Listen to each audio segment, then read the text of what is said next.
Haunted Library is a game-ready first-person horror environment portraying Victorian architecture.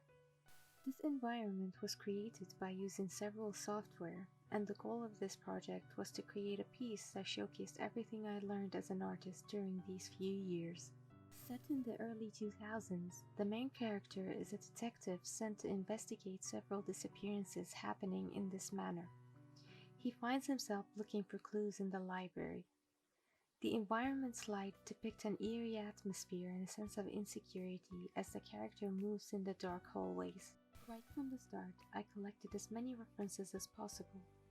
Skibble Castle was the main inspiration for the project in terms of layout. I analyzed and defined the features that would work as a game environment and adjusted accordingly. Different mood boards were set up and each one served a purpose.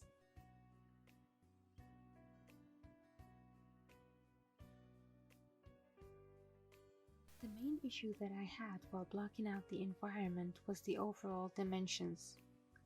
Real-life measurements did not seem to work in a first-person game environment as the field of view is smaller, which meant I had to exaggerate those measurements. The original layout of Skibble Castle had a balcony on the second floor with a room underneath it. During the blockout stage, I turned that room into a bay window, and since the balcony was blocking out the view, I decided to get rid of the balcony and have a hallway going through the right side.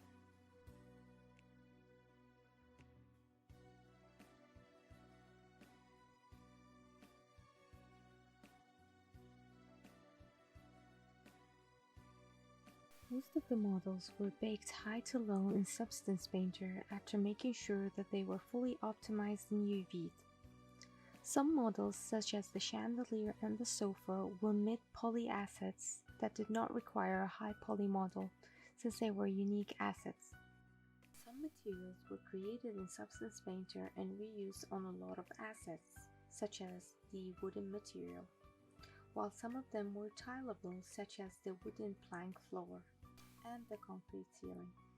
Those were made by taking photos and turning them into seamless textures using Photoshop, and then taking them into Unreal Engine where several aspects could be customized to suit the needs of the environment. Lighting played the most important part in setting up the environment as a horror scene.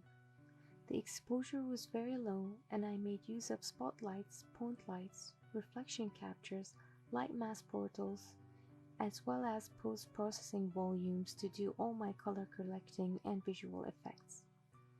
The light map density was adjusted manually so that I had better resolution and sharp shadows. I also made use of the exponential height fog, which added a nice atmospheric effect to the scene.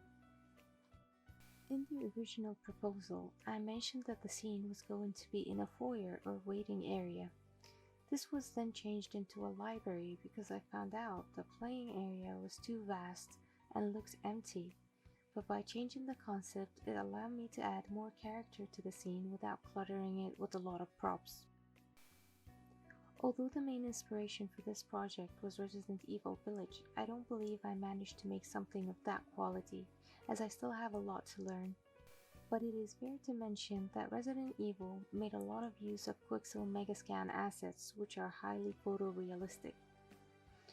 Overall, I believe I have accomplished what I set out to do for this project, although I still have a lot to learn, but practice makes progress.